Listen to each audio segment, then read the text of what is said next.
everyone, once again welcome back to my YouTube channel from my garden. आज चाहिँ म चाहिँ फेरि पनि आफ्नो गार्डन अथवा करेसाबारीमा आइसकेको छु साथीहरु। नि आज चाहिँ म चाहिँ रायो साग रोप्न लागेको छु साथीहरु। म चाहिँ रायो साग भन्छु, हजुरहरुले के भने चिन्नुहुन्छ है त भाजीको साग भन्नुहुन्छ कसैले अथवा ठाउँ अनुसारको आफ्नो आफ्नो फरक नाम हुन्छ। अनि म चाहिँ आज चाहिँ रोप्न भन्दाखेरि नि बिउ छर्न लागेको यो ठाउँ छ। यो ठाउँलाई पुरा क्लिन गरेर चाहिँ अनि बिउ छरेर जान्छु आज चाहिँ। अनि त्यो उम्रेपछि बल्ल सार्छु।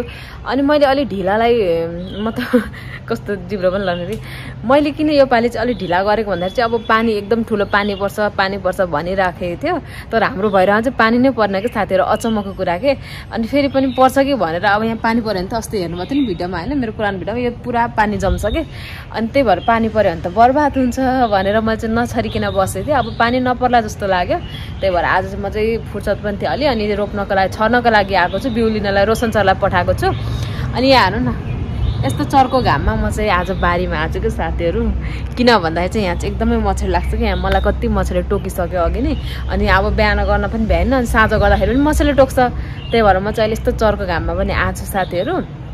सबैभन्दा सुरुमा चाहिँ म चाहिँ यो बारीमा चाहिँ हाम्रो यस्तो तुलसी पलाम छ कि साथीहरु, सबै तुलसी उम्रेको छ। अनि यसलाई किन फाल्ने भन्दा चाहिँ म चाहिँ यो सबै यो साइडमा सफा गरेर लाउने सोचेको छु। अनि त्यो लाएपछि यो ठाउँ सफा गरेर अनि मैले रायो सागको बिउ छरेर अनि बल्ल माथि जान्छु साथीहरु। भिडियो हेर्दै गर्नु होला है त।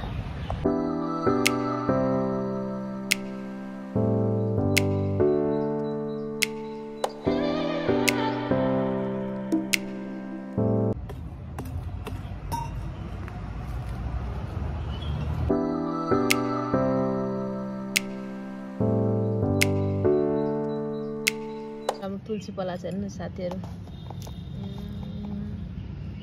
सबै उम्रेछ कि। म चाहिँ यो चाहिँ उकालो लगेर त्यहाँ सार्दिन्छु।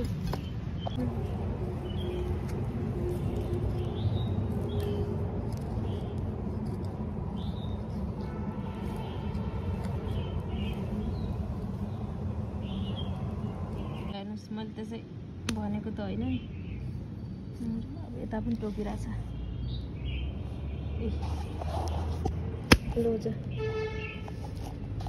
म चाहिँ यो चाहिँ सबै यसरी खाल्टो खाल्टो खनेछु, यहाँ गाड्दिन्छु।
चाहिँ त्यहाँबाट सुरु गरेको साथीहरु, यति खनेर अब यति मात्रै बाँकी छ।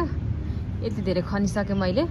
अहिलेलाई चाहिँ यति मात्रै खने साथीहरु। अब यहाँ चाहिँ म चाहिँ बिउ राख्छु, अनि त्यसपछि पछि उम्रेपछि सार्दाखेरि चाहिँ यतातिर खन्दै सार्दाखेरि हुन्छ भनेर आजको लागि चाहिँ खन्ने काम चाहिँ सक्यो साथीहरु। खन्दा खन्दै निन्द्रा पनि लाग्यो थकाइ लाएर।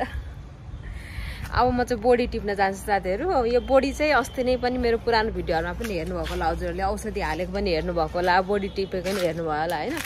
अनि यो बोडी चाहिँ मैले चाहिँ कतिचोटि 6-7 चोटि टिपेर खाइसकेँ। त्यही पनि अझै हेर्नु न यहाँ कति फलिरहेछ कि। अनि यो टिप्नलाई मैले प्लास्टिक पनि लिएर आएको छु। अब यो टिप्छु है, चरक्कै लाग्छ कि।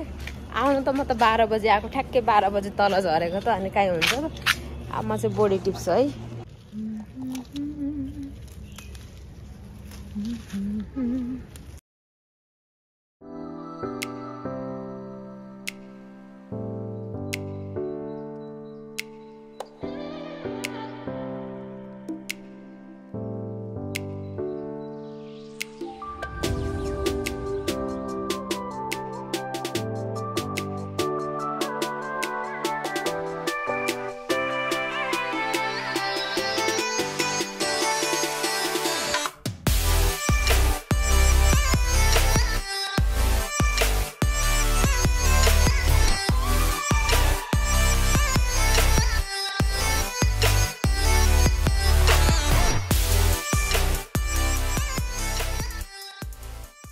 यस्तै टिपे साथीहरू त्यहाँ माथि चाहिँ फेरि पनि किरा लाएर रहेछ कि त्यो के भन्छ नि त्यो लाएर रहेछ फेरि औषध ल्याएर हाल्ने बेला भयो जस्तो छ अस्ति लाएकोले यतातिर चाहिँ ठिक भयो थियो